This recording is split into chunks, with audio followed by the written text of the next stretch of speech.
parang may pension ka for 100, ano? Saan nanggaling yun? You don't mind? Yung 100 lang for me as writer, it symbolizes the greatness of a person's love sa isang tao. So, yun lang naman po ang dahilan. I equate 100, yung number na 100, sa greatness ng effort, sa greatness ng pagmamahal. And kung titignan niyo itong mga pelikula ko na may 100 sa title, ganun lagi yung characters. They fall in love, give it their all, and learn something from it. Direk, sasaktan mo ba kami dito? Depende.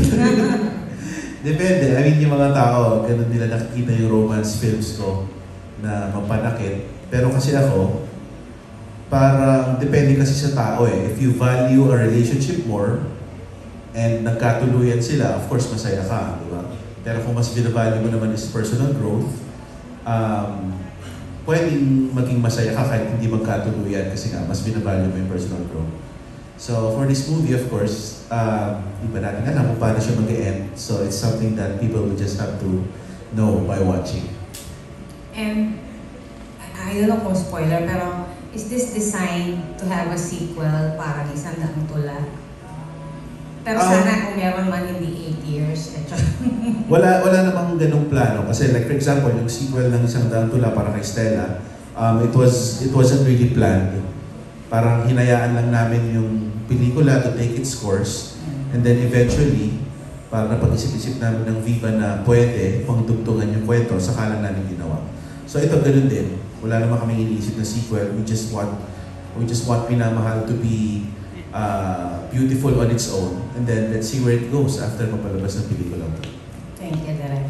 And sa Ashdash, gusto ko lang malaman kung how are you taking everything, yung showbiz journey niyo, nalulula ba kayo?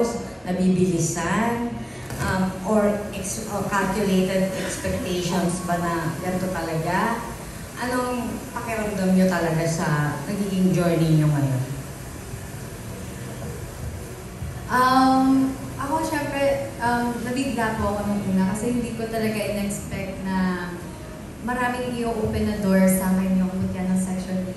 And, ayun, pero yung mindset ko kasi parang hindi ko iniisip na, wow, sikat na ako, ganyan. Parang mas nakikita ko lang siya na opportunity para, alam mo yun, para magkaroon ako ng parang nakikilala po ako ng tao, mas marami pong nagmamahal sa akin, and mas maraming sumusuporta sa akin. Lalo na po, nung mga nag-mall show po kami this past few weeks, parang nako-compare ko siya nung nag-mall show ako, nung nagsisimula ako. And sobrang nakita ko po talaga yung difference, and sobrang hanggang ngayon, parang natatouch pa din ako kasi hindi ako makapaniwala na pumupunta yung mga tao, kahit malayo sila, pinupuntahan nila kami, kahit nandun sila sa last mall show namin, pupunta sila ulit para lang makita kami. Hanggang ngayon, nandun pa rin po ako. Para pa rin ako lumilipad or nananaginip. Ganun po. Ako naman, talagang super grateful ako na lahat nangyayari ngayon sa work and sa buhay ko ngayon. And super grateful ako sa lahat ng nagsusupport sa akin, you know, in my journey. It's really been talagang di ko na-expect lahat itong mangyayari kahit yung success ng Mutya and everything. Pero we owe that all to the fans really kasi, you know, we not only want to do good work for ourselves but also for the people that support us and that, you know, look up to us. And bilang isang artista, it's important din na, you know, we set a good example and become good leaders for these people that support us. And overall, just really give them a good performance which they deserve. And yun nga, just being super grateful talaga ako po na for everything. Minsan nga nakakaiyak din, but yun. Talaga, naiiyak ka. Last na lang, ay natanong na pala kanina kung nabigyan mo na ng flowers. Okay lang, thank you. Thank you po. Thank you. That was Miss Anna Pingal of Pika Pika. Up next, we have, this is for our last set of questions. We have IC Marie Castulo of Pulp Magazine.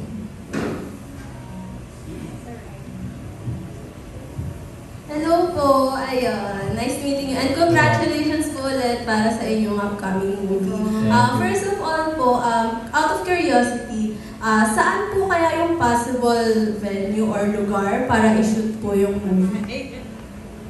In-ocular pa namin, pero we want majority of it outside Metro Manila talaga para ma-capture namin yung rustic visuals. Ganun.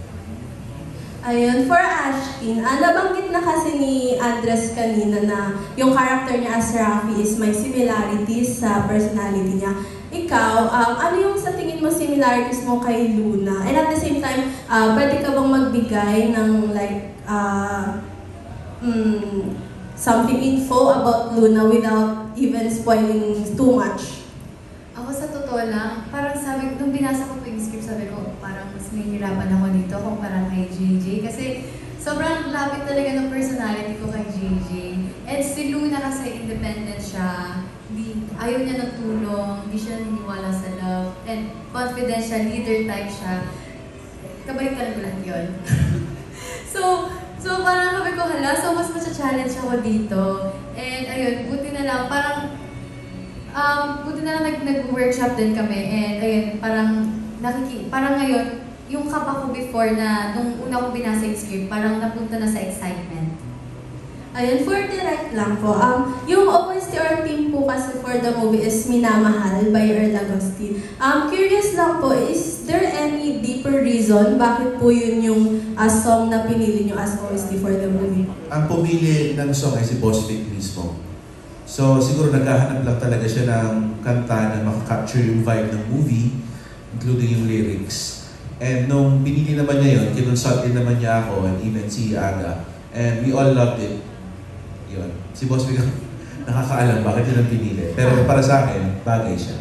Akala ko po kayo, Derek, sorry po. But it was nice knowing po na yung song po na yun yung pinili nyo. Kasi aside po sa same na title is parang related po somehow yung lyrics sa from base sa teaser na nilabas. And lastly po, for Ashdress, kung i-describe nyo into one word yung movie, based sa nabasa nyo sa script, what will it be and why po? I think 4 words.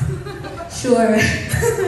Siguro, real-life relationship situations.